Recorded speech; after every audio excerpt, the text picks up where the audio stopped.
Hi kids, welcome to Stories by Mom.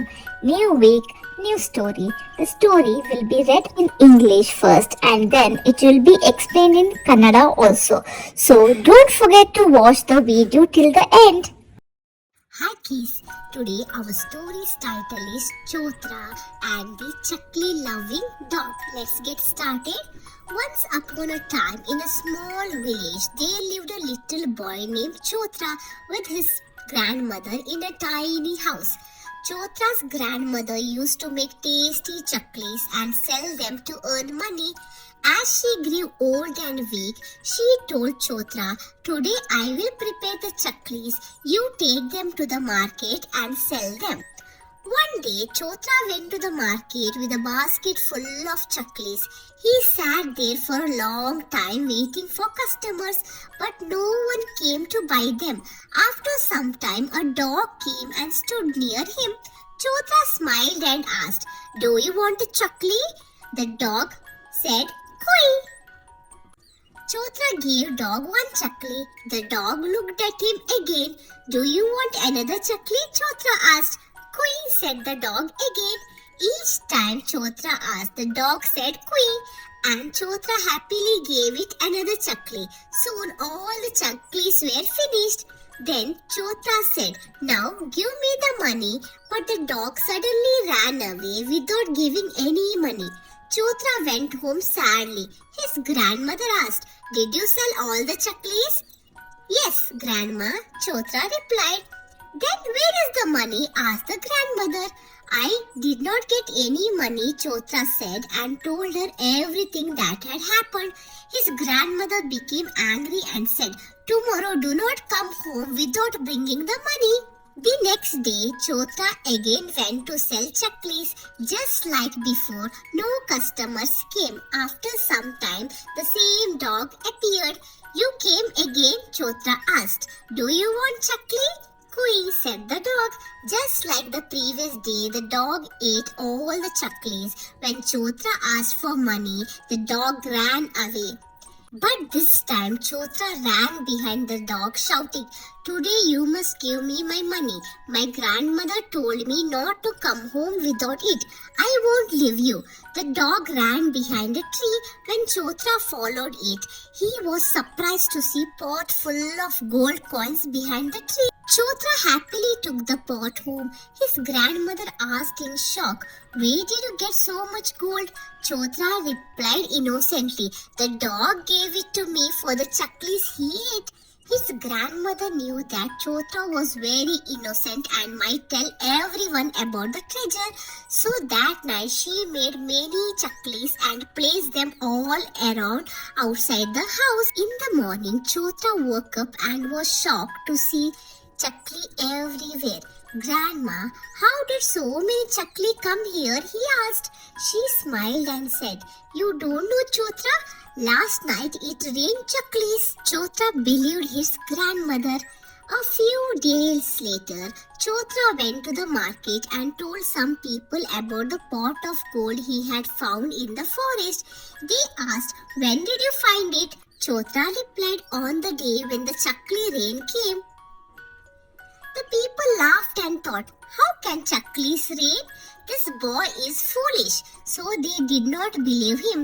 In this way, the grandmother's clever plan worked and the secret of the treasure remained safe.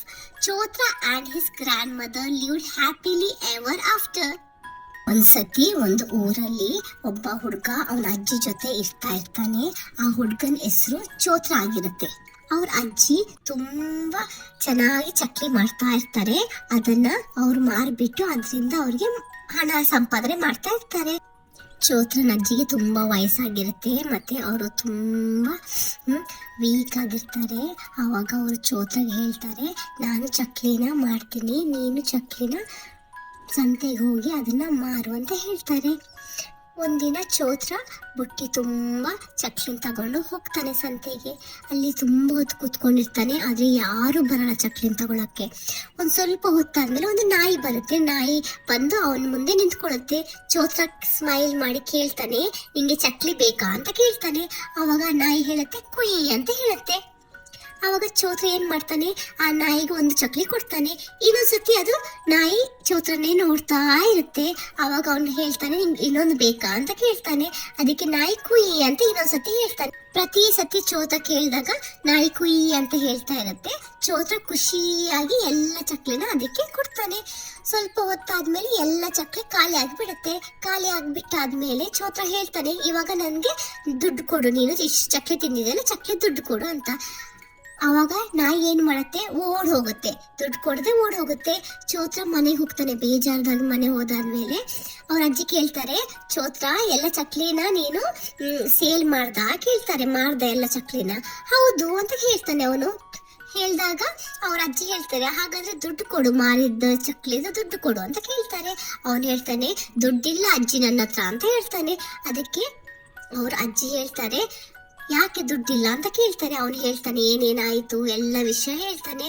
ಆಮೇಲೆ ಅಜ್ಜಿಗೆ ತುಂಬಾ ಸಿಟ್ಟು ಬರುತ್ತೆ. ಅವ್ರು ಹೇಳ್ತಾರೆ, ನಾಳೆ ಏನಾದ್ರೂ ನೀನ್ ದುಡ್ಡು ತಗೊಂಡೆ ಮನೆಗೆ ಬಂದ್ರೆ ನೋಡು ಅಂತ ಬೈತಾರೆ ಅವರು. ಆಮೇಲೆ ಮರ್ದಿನನು ಹೋಗ್ತಾನೆ ಅವನು. ಮರ್ದಿನ ಹೋದಾಗನು ಚಕ್ಲಿ ತಗೊಳಕ್ಕೆ ಯಾರು ಬಂದಿರಲ್ಲ. ಆದ್ರೆ ಆ ನಾಯಿ ತಿರ್ಗಾ ಬಂದಿರುತ್ತೆ. ಬಂದ್ಬಿಟ್ಟು ಅವನ್ ಮುಂದೆ ನಿಂತ್ಕೊಂಡು ಬಂದಾಗ ಚೋತ್ರ ಕೇಳ್ತಾನೆ, ನೀನ್ ಇವಾಗ್ಲೂ ಇವತ್ತು ಬಂದ ಅಂತ ಕೇಳ್ತಾರೆ. ಅವ್ರು ನೋಡ್ತಾ ಇರುವಾಗ ಚೋತ್ರ ಕೇಳ್ತಾರೆ, ನಿಂಗೆ ಬೇಕಾ ಇವತ್ತು ಚಕ್ಲಿ ಅಂತ ಕೇಳ್ತಾರೆ. ಕುಯಿ ಅಂತ ಹೇಳುತ್ತೆ. ಆ ತರನೇ ಅವನು ಕೊಡ್ತಾನೆ. ಪ್ರತಿ ಸತಿ ಕೇಳಿದಾಗ ಕುಯಿ ಕುಯಿ ಅಂತ ಹೇಳ್ತಾ ಇರುತ್ತೆ. ಪ್ರತಿ ಸತಿ ಚಕ್ಲಿ ಕೊಡ್ತಾ ಇರ್ತಾನೆ. ಚೋತ್ರ ಚಕ್ಲಿ ಕೊಟ್ಟಾದ್ಮೇಲೆ ಎಲ್ಲ ಚಕ್ಲಿನ ಖಾಲಿ ಆಗ್ಬಿಡುತ್ತೆ. ಈ ಸತಿನೂ ದುಡ್ಡು ಕೇಳ್ತಾನೆ. ದುಡ್ಡು ಕೇಳಿದಾಗ ನಾಯಿ ಓಡೋಗುತ್ತೆ. ಆದ್ರೆ ಈ ಸತಿ ಚೋತ್ರ ಅದನ್ನ ಬಿಡಲ್ಲ. ಚೋತ್ರ ನಾಯಿ ಹಿಂದೆ ಓಡ್ಬಿಟ್ಟು ಕಿಸ್ಕೊಂಡು ಹೇಳ್ತಾನೆ, ಇವತ್ ನಾನ್ ನಿನ್ನನ್ನು ಬಿಡಲ್ಲ, ನೀನ್ ನಂಗೆ ದುಡ್ಡು ಕೊಡ್ಬೇಕು. ನಾನ್ ದುಡ್ಡು ತಗೊಂಡೆ ಮನೆಗೆ ಹೋದ್ರೆ ನಮ್ಮ ಅಜ್ಜಿ ನಂಗೆ ತುಂಬಾ ಬೈತಾರೆ. ಅದ್ ನಾಯಿ ಏನ್ ಮಾಡುತ್ತೆ, ಮರ ಹಿಂದ್ಗಡೆ ಹೋಗಿ ಹಚ್ಕೊಳ್ಳುತ್ತೆ. ಇವನು ಚೋತ್ರನು ಅದ್ರ ಹಿಂದೆ ಬರ್ತಾನೆ. ಅದ್ರ ಹಿಂದೆ ಬಂದಾಗ ಅವನಿಗೆ ಒಂದು ಮಡಿಕೆ ಫುಲ್ ಏನಿರುತ್ತೆ, ಗೋಲ್ಡ್ ಕಾಯಿನ್ ಇರುತ್ತೆ, ಚಿನ್ನದ ನಾಣ್ಯಗಳಿರುತ್ತೆ. ಅವನಿಗೆ ನೋಡಿಬಿಟ್ಟು ಶಾಕ್ ಆಗುತ್ತೆ. ಅದಾದ್ಮೇಲೆ ಏನ್ ಮಾಡ್ತಾನೆ, ಅವನು ಅದನ್ನ ಮನೆಗೆ ತಗೊಂಡ್ಬರ್ತಾನೆ. ಮನೆಗೆ ತಗೊಂಡ್ಬಿಟ್ಟು ಅಜ್ಜಿ ಕೊಡ್ತಾನೆ. ಅಜ್ಜಿಗೆ ಆಶ್ಚರ್ಯ ಆಗುತ್ತೆ. ಅಜ್ಜಿ ಕೇಳ್ತಾರೆ, ನಿಂಗೆ ಇಷ್ಟು ಗೋಲ್ಡ್ ಕಾಯಿನ್ಸ್ ಎಲ್ಲಿಂದ ಸಿಕ್ತು ಅಂತ ಕೇಳ್ತಾರೆ. ಅವಾಗ ಚೋತ್ರ ಹೇಳ್ತಾನೆ, ಇದು ನಂಗೆ ನಾಯಿ ಕೊಟ್ಟಿದ್ದು, ನಮ್ದು ಚಕ್ಲಿನ ತಿಂತ ಇತ್ತಲ್ಲ ಅದ್ರ ಪರವಾಗಿ ನಂಗೆ ಇದು ಕೊಡ್ತು ಅಂತ ಹೇಳ್ತಾನೆ ಅವನು. ಅವ್ರ ಅಜ್ಜಿಗೆ ಗೊತ್ತಿರುತ್ತೆ ಚೋತ್ರ ತುಂಬಾ ಪಾಪ ಆಗಿರ್ತಾನೆ. ಅವನು ಎಲ್ಲರಿಗೂ ಹೇಳ್ಕೊಂಡ್ಬರ್ತಾನೆ, ನಮ್ಗೆ ಈ ಚಿನ್ನದ ನಾಣ್ಯಗಳು ಸಿಕ್ಕಿದೆ ಅಂತ ಎಲ್ಲರೂ ಹೇಳ್ಕೊಂಡ್ಬರ್ತಾರೆ ಅಂತ ಅವ್ರಿಗೆ ಗೊತ್ತಿರುತ್ತೆ. ಆ ರಾತ್ರಿ ಚೋತ್ರ ಮಲ್ಕೊಂಡಾದ್ಮೇಲೆ ಅವ್ರು ಏನ್ ಮಾಡ್ತಾರೆ, ತುಂಬಾ ಚಕ್ಲಿನ ಮಾಡ್ತಾರೆ. ಚಕ್ಲಿ ಮಾಡಿಬಿಟ್ಟು ಮನೆ ಹೊರಗಡೆ ಎಲ್ಲ ಇಡ್ತಾರೆ. ಮರ್ದಿನ ಚೋತ್ರ ಹೇಳ್ತಾನೆ, ನಿದ್ದೆಯಿಂದ ಎದ್ಮೇಲೆ ಹೊರಗಡೆ ಬಂದು ನೋಡಿದಾಗ ಮನೆ ಫುಲ್ ಚಕ್ಲಿ ಇರುತ್ತೆ. ಚೋತ್ರ ಅಜ್ಜಿ ಹತ್ರ ಕೇಳ್ತಾನೆ, ಅಜ್ಜಿ ಇಷ್ಟೊಂದು ಚಕ್ಲಿ ಎಲ್ಲಿಂದ ಬಂತು ಅಂತ ಕೇಳ್ತಾನೆ. ಅವಾಗ ಚೋತ್ರನ ಅಜ್ಜಿ ಹೇಳ್ತಾರೆ, ನಿಂಗೆ ಗೊತ್ತಿಲ್ವಾ ಚೋತ್ರ, ನಿನ್ನೆ ರಾತ್ರಿ ಚಕ್ಲಿದ ಮಳೆ ಬಂದಿತ್ತು ಅಂತ ಹೇಳ್ತಾರೆ. ಅವನ್ ಚೋತ್ರ ಏನ್ ಮಾಡ್ತಾನೆ, ಅಜ್ಜಿ ಹೇಳಿದ ಮಾತನ್ನ ನಂಬ್ತಾನೆ. ಸ್ವಲ್ಪ ದಿವಸ ಆದ್ಮೇಲೆ ಚೋತ್ರ ಸಂತೆಗೆ ಹೋಗ್ತಾನೆ. ಸಂತೆಗೆ ಹೋದಾಗ ಕೆಲವು ಜನ ಸಿಕ್ಕಿದಾಗ ಅವನು ಏನ್ ಹೇಳ್ತಾನೆ, ಅವನಿಗೆ ಚಿನ್ನದ ನಾಣ್ಯಗಳು ಸಿಕ್ಕಿದ ಬಗ್ಗೆ ಎಲ್ಲರಿಗೆ ಹೇಳ್ಕೊಂಡ್ ಬರ್ತಾನೆ. ನಂಗೆ ಕಾಡಲ್ಲಿ ಚಿನ್ನದ ನಾಣ್ಯ ಸಿಕ್ತು ಅಂತ ಎಲ್ಲ ಹೇಳ್ತಾ ಬರ್ತಾನೆ. ಅವಾಗ ಅವ್ರು ಕೇಳ್ತಾರೆ, ಯಾವಾಗ ಸಿಕ್ತು ನಿಂಗೆ ಅಂತ ಕೇಳ್ತಾನೆ. ಅವಾಗ ಚೋತ್ರ ಏನ್ ಹೇಳ್ತಾನೆ, ಅವತ್ತು ಚಕ್ಲಿದ ಮಳೆ ಬಂದಿತ್ತಲ್ಲ ಆ ದಿನ ನಂಗೆ ಫುಲ್ ಮಡಿಕೆ ತುಂಬಾ ನಂಗೆ ಚಿನ್ನದ ನಾಣ್ಯಗಳು ಸಿಕ್ಕಿತ್ತು ಅಂತ ಹೇಳ್ತಾನೆ. ಅವಾಗ ಅವರೆಲ್ಲ ನಕ್ಬಿಟ್ಟು ಹೇಳ್ತಾನೆ, ಚಕ್ಲಿದ ಮಳೆ ಯಾವತ್ತಾದ್ರೂ ಬರುತ್ತಾ, ಈ ಹುಡುಗ ಏನ್ ಹೇಳ್ತಾ ಇದನ್ನ ಅಂತ ನಗ್ತಾ ಹೋಗ್ತಾರೆ. ಅದಕ್ಕೆ ಅವರು ಅವ್ರನ್ನ ನಂಬಕ್ಕೇ ಹೋಗಲ್ಲ.